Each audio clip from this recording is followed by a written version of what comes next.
mid-19th century, Britain stood at the peak of industrial civilization. Its factories produced more than half of the world's iron and coal, and its textile mills clothed entire continents. British railways stitched together empires. Its steamships crossed oceans faster than any rival, and its industrial machinery set the benchmark for quality and efficiency. Other nations did not merely admire Britain, they depended on it. They bought British machines, borrowed British engineers, and copied British production methods. To compete, they had to imitate. A century later, the transformation was total.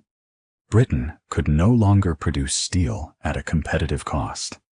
Textile mills that had once fueled the wealth of cities like Manchester were abandoned husks of brick and rust. Shipyards that built the warships and merchant fleets of an empire fell silent.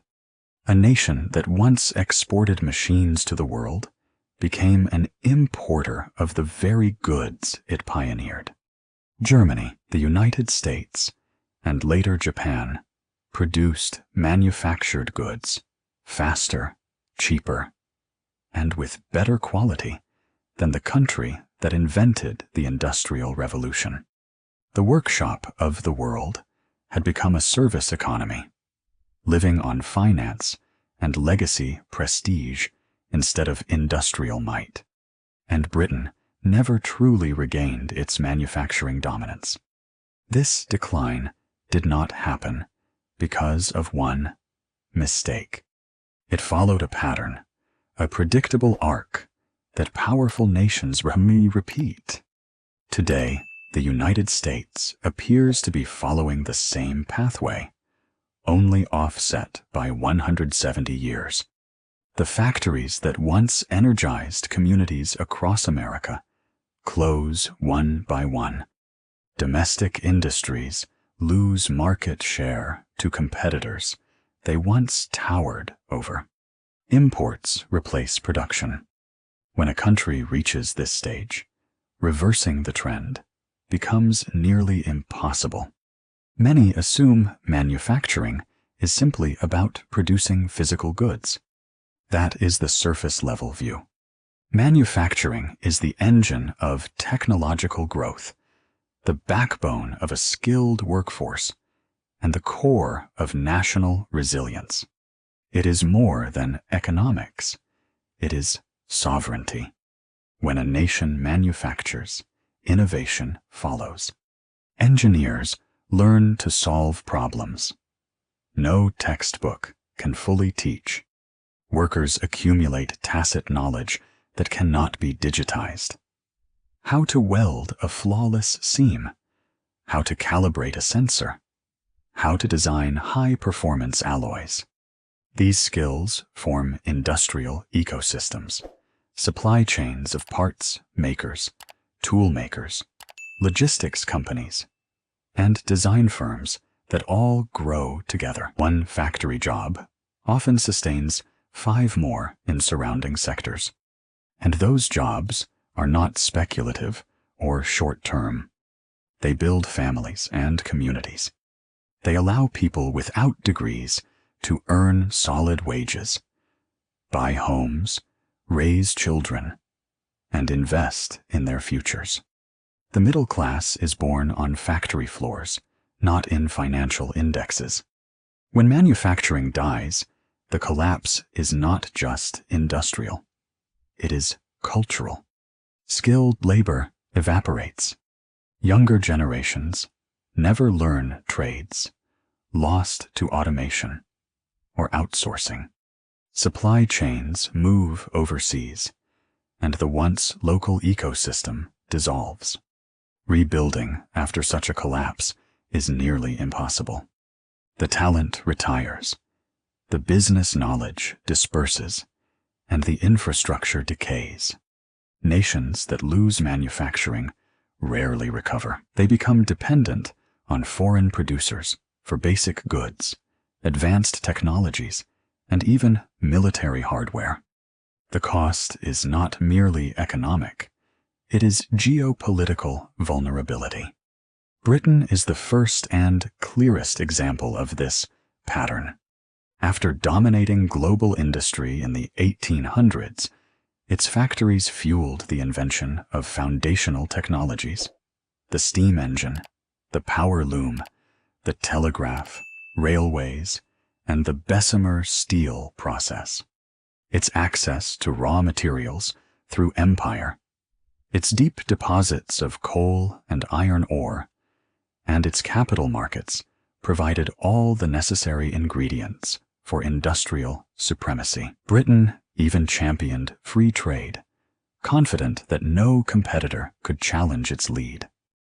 But success invites competition. Stage 2 began when nations like Germany and the United States studied British methods and improved on them. In Germany, technical education became the national priority. Universities and research institutes produced engineers trained to innovate, not merely to imitate.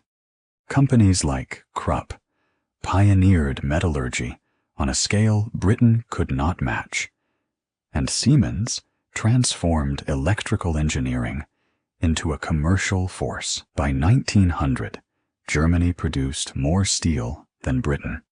In the United States, industrial magnates exploited abundant resources and a massive domestic market. Carnegie reinvented the steel industry. Rockefeller built an oil empire.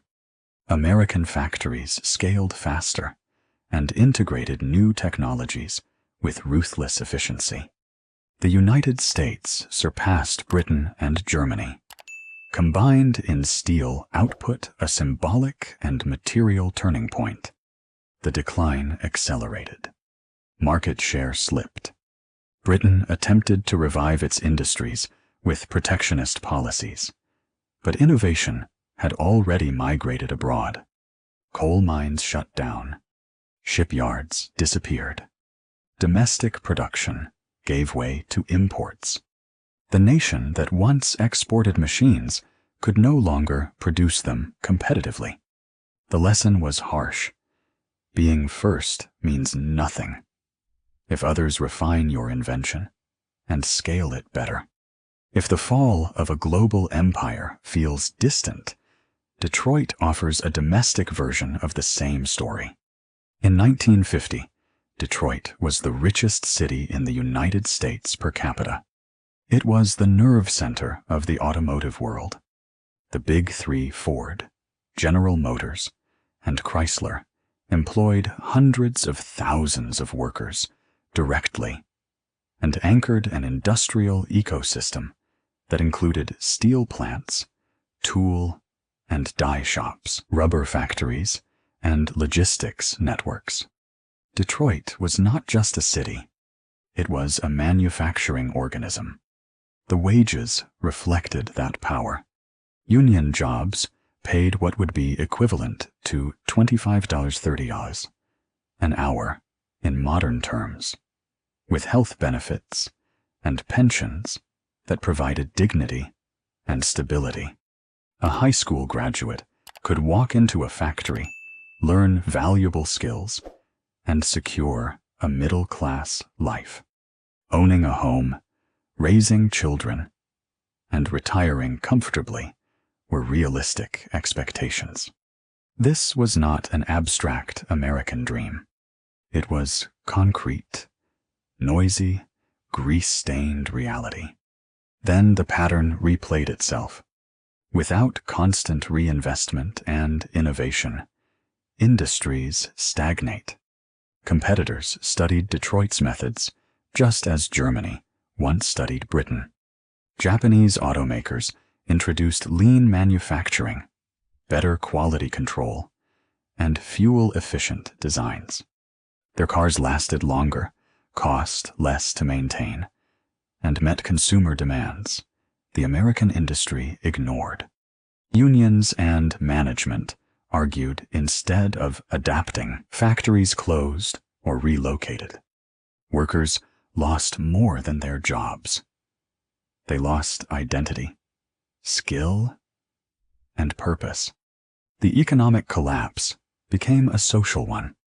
Crime soared, property values crashed, and those who could leave, left. In 2013, the richest industrial city in America filed for bankruptcy. These stories are not isolated tragedies. They are echoes of the same industrial life cycle.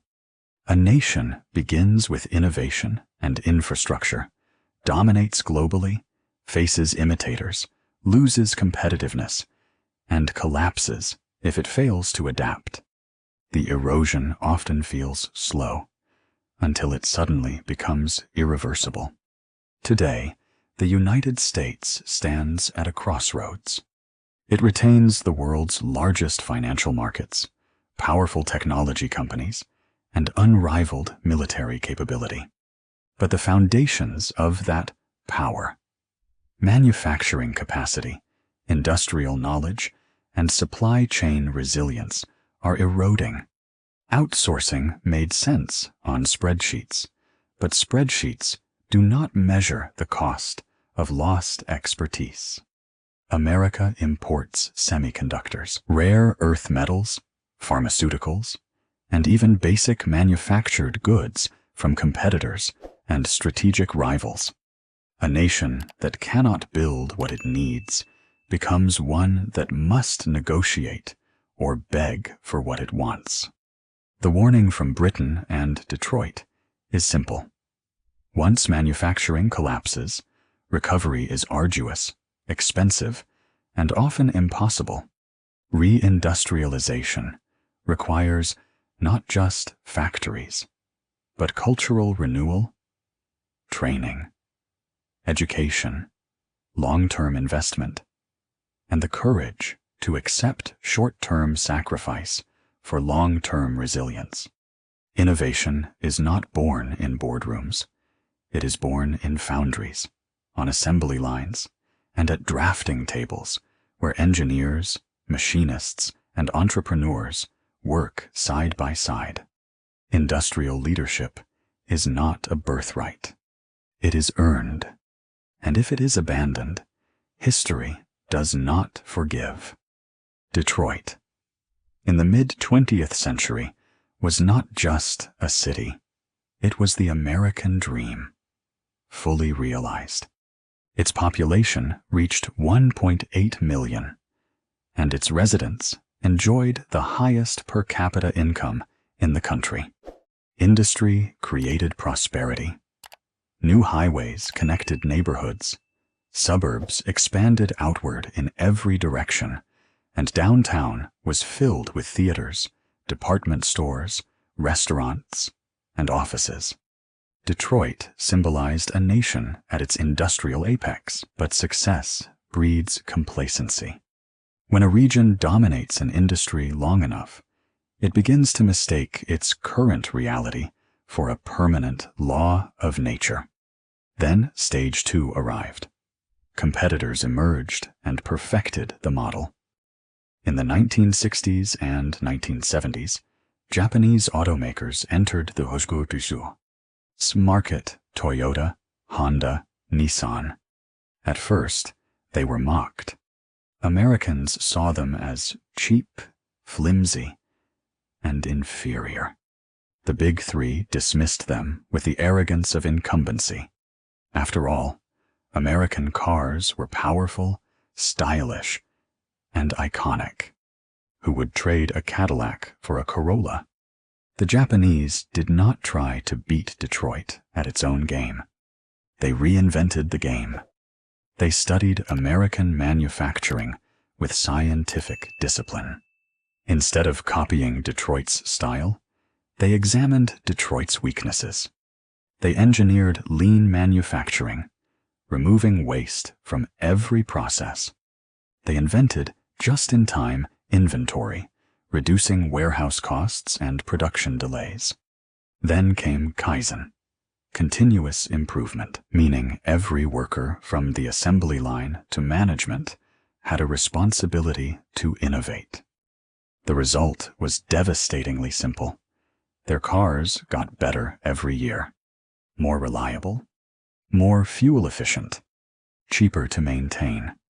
Consumers did not switch to Japanese cars because they disliked America. They switched because they wanted a vehicle that would not break down. The tipping point arrived with the oil crisis. As fuel prices soared, American muscle cars became symbols of inefficiency. Detroit clung to the past.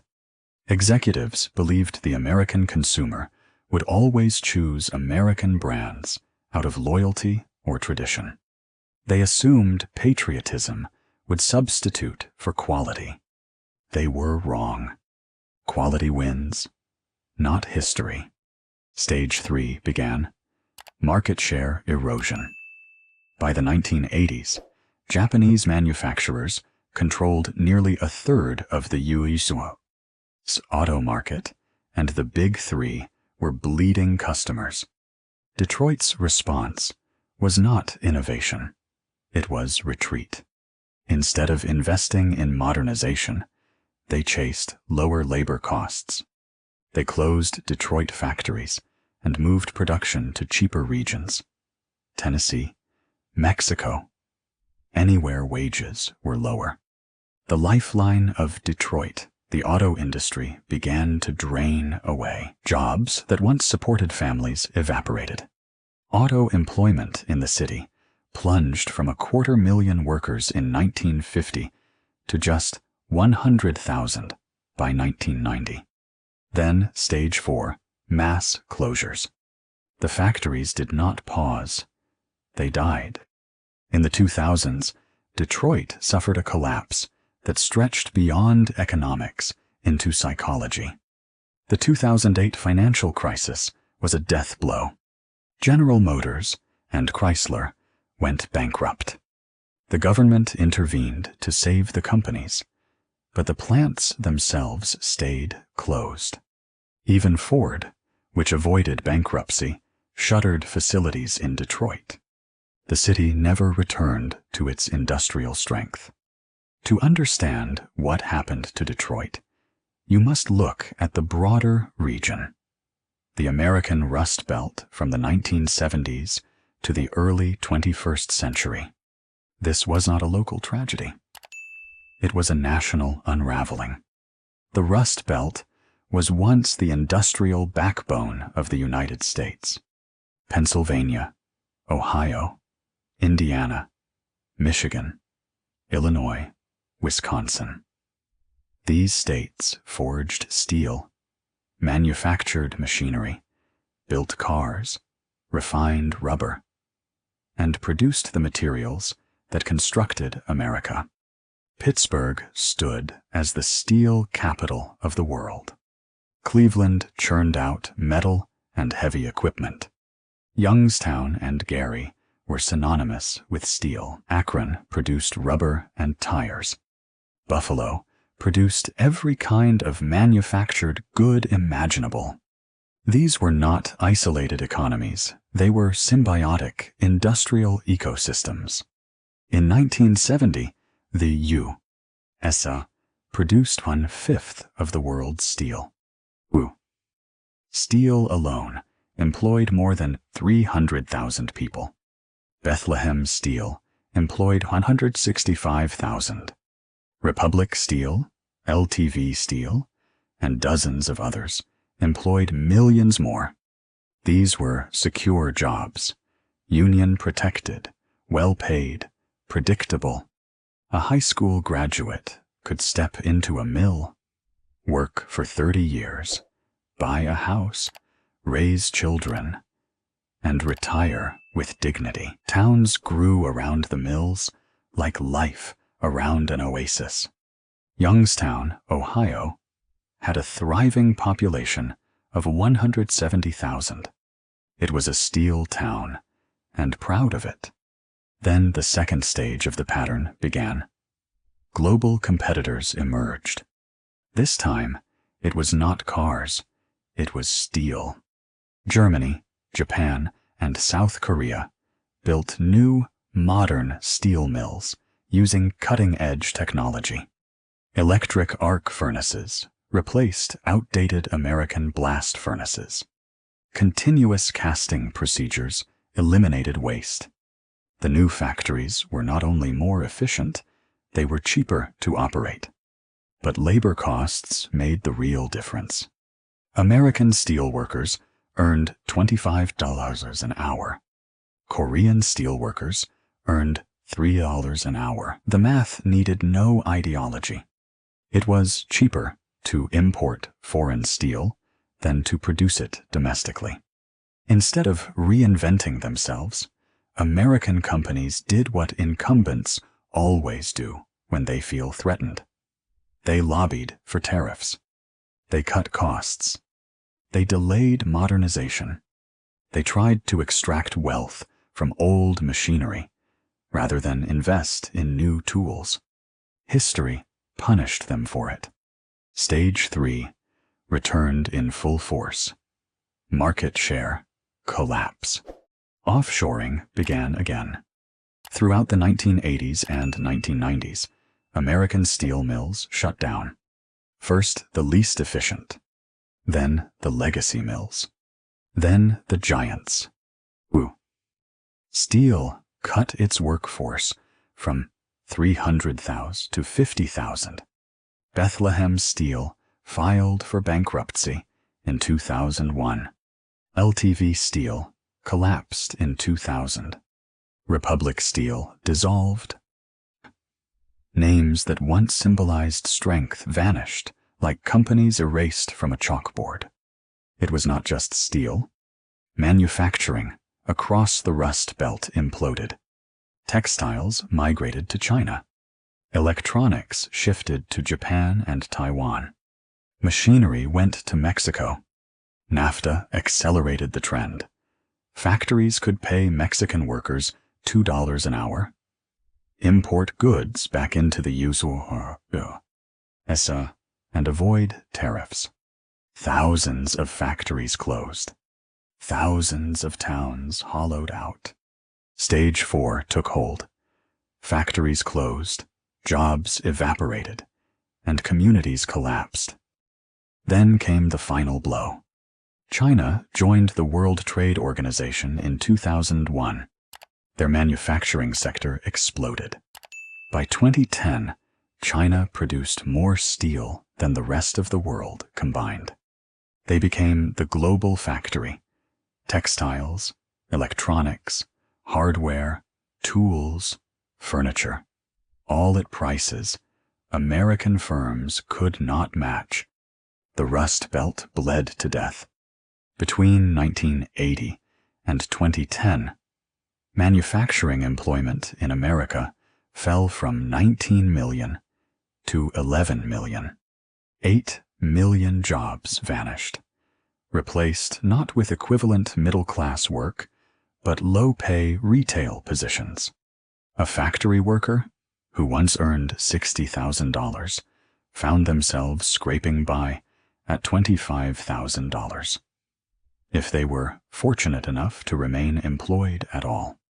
The consequences became social, not just economic. Cities shrank. Youngstown fell from 170,000 residents to 60,000. Gary, Indiana, from 175,000 to under 70,000. Flint's population halved. Akron lost its rubber identity. Buffalo lost manufacturing. Empty neighborhoods became symbols of a lost industrial age. The opioid epidemic ravaged the region, fueled by unemployment, hopelessness, and the psychological void left when purpose disappeared. Factories that had once employed thousands became ruins. Some were demolished, others left as skeletons. They were monuments to a truth few wanted to accept. Once manufacturing vanishes, recovery is not guaranteed. It is not simply that jobs disappear. Entire communities evaporate. 3 examples. Britain, Detroit, the Rust Belt, show the same 5-stage collapse. Each followed the identical arc, and now the United States, as a whole, is repeating it. Stage 1. Industrial dominance with technological superiority. Stage 2.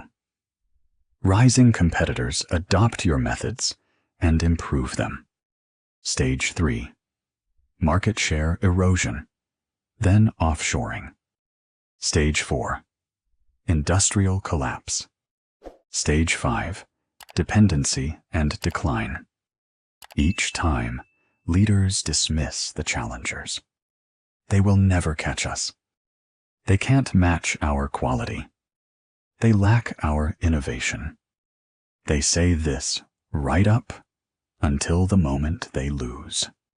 History has no sympathy for overconfidence. Stage 3 is always the same. The market turns, competitors take share, and the incumbent refuses to adapt. Britain lost manufacturing leadership to Germany and the United States by the turn of the 20th century. Detroit lost dominance to Japan by the 1980s. The Rust Belt lost industrial share to China by the 2000s. Each time, instead of innovating, leaders chose the short-term solution. Cut costs, offshore production, protect profits. And each time, the decision accelerated the decline. Cheap labor becomes a substitute for technological reinvention. Financial engineering replaces industrial engineering. Paper replaces steel. Then comes stage 4. Factory closures accelerate, and the jobs vanish. Britain experienced this in the 1930s, and again in the 1950s. Detroit in the 2000s. The Rust Belt from 2000 to 2020. When factories close, they do not reopen. When industrial ecosystems die, replacement jobs do not match the wages, the dignity, or the stability. Communities collapse because manufacturing is not just an industry. It is the backbone supporting families, schools, tax bases, culture, confidence. America as a whole is standing on this edge. Since the year 2000, the United States has lost 5 million manufacturing jobs. Not outsourced on paper, physically gone from communities that once relied on them. Across the country, factories shut down. The richest adds now imports over 8 billion euro in goods than it exports. This is not trade. It is dependency. Stage 5 begins when a nation no longer makes what it consumes. Britain hit stage 5 by 1950. A global empire became a country that imports almost everything it uses. Detroit reached stage 5 by 2013. The auto industry that built the city vanished from the city. The Rust Belt reached stage 5 by 2020. The steel that once defined the region is produced in China. Goods, chemicals, electronics, tools, everything is made. Asia. The United States is entering stage 5 now. Manufacturing's share of GDP has fallen from 28% in the post-war boom to 11% today. Manufacturing employment fell from 19 million workers in 1980 to around 13 million now, while the population nearly doubled. The capacity to manufacture at scale has eroded not merely the buildings, but the skills, the suppliers, the institutional memory. The most basic indicators prove the decline. America cannot manufacture its own pharmaceuticals. More than half of the active ingredients in American medicine are produced in China or India. During global crises, The nation could not produce masks, ventilators, or protective equipment. Cargo planes from Shanghai became the lifeline for American hospitals. The US cannot produce its own electronics at scale. The iPhone may be designed in Silicon Valley, but its components, chips, displays, sensors, are made in Asia. The supply chain, the tooling, the workforce, the factories exist somewhere else. Even the industries that once defined American strength have hollowed out. The US imports more steel than it produces. China manufactures roughly 1 billion tons of steel per year. The US produces 80 million. China builds 40% of the world's ships. America builds less than 1%. The US Navy, the very symbol of American power projection, depends on foreign shipyards for critical vessels. The crown jewel of modern civilization, semiconductors, comes from Taiwan. Taiwan produces 90% of the world's advanced chips. If China takes Taiwan, America loses the chips powering its cars, weapons, communications, infrastructure, everything. Industrial capacity is not simply a matter of machines. It is the foundation of national sovereignty, and rebuilding it is not a matter of willpower or capital alone. It is not a light switch. The knowledge base has evaporated. The workers who knew how to run the mills and foundries, who understood assembly lines, who could diagnose a failing machine by sound, they retired or died. The supply chains moved to Asia. The factories were demolished or retooled into condos and craft breweries. The equipment was sold, scrapped, or became museum pieces. America has lost half a century of manufacturing competence. The learning curve is not measured in months or stimulus packages. It is measured in generations. The economic consequences are brutal. Hundreds of billions flow outward annually. That $800 billion trade deficit is not paper. It is wealth permanently leaving the country. The middle class shrinks. Manufacturing jobs provided $60,000 to $80,000 salaries with benefits, pensions, and stability. Service jobs pay half that, often without health care, without bargaining power, without dignity. The nation becomes economically dependent on its largest rival. China can cut off pharmaceuticals, electronics, manufactured goods. America cannot do the reverse. Leverage moves one direction only.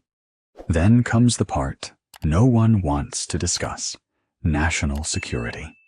A nation that cannot manufacture cannot defend itself. If a conflict arises, America cannot replenish the weapons, vehicles, armor, drones, chips, and raw materials necessary for prolonged warfare. China can seal. Industrial capacity is not patriotic rhetoric. It is the logistical backbone of power. Every empire that loses it loses status in the global hierarchy. Stage 5 is the end, complete deindustrialization. At the current trajectory, 5 more years may be enough to render American manufacturing functionally dead, not weakened, extinct. The country will be a service economy selling financial products, entertainment, and software, while importing the physical goods required to live in the real world. Service economies do not sustain superpowers. Manufacturing does. Britain learned this. Detroit learned this. The Rust Belt learned this. They all believed dominance was permanent. They all dismissed rising competitors.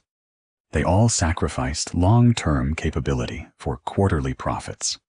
And they all lost everything. The factories closed. The livelihoods evaporated. The communities decayed. None of them recovered. America stands one stage away from the final point of no return. One step away from permanent dependence on China. One step away from losing the industrial engine that built global power. And here is the cruelest truth. Once manufacturing is gone, it does not come back. Britain has not rebuilt in 75 years. Detroit has not recovered in 52. The Rust Belt is still dying after 40 years. The pattern repeats, and when stage 5 is complete, the decline is irreversible. 3 warnings, 3 collapses, 3 lessons written in rust, and the United States is following them step by step. The only uncertainty left is time. How long until stage 5 is undeniable? 5 years? 10? Or did it already happen? And the country simply refuses to accept it? The math says the industrial age of America is 1 stage from its end. When that moment arrives, and the nation looks back in disbelief, the answers will not be found in forecasts or theories. They will be found in the ruins of Britain, Detroit, and the steel towns that once built the world, and in the choices we made when we thought decline was impossible.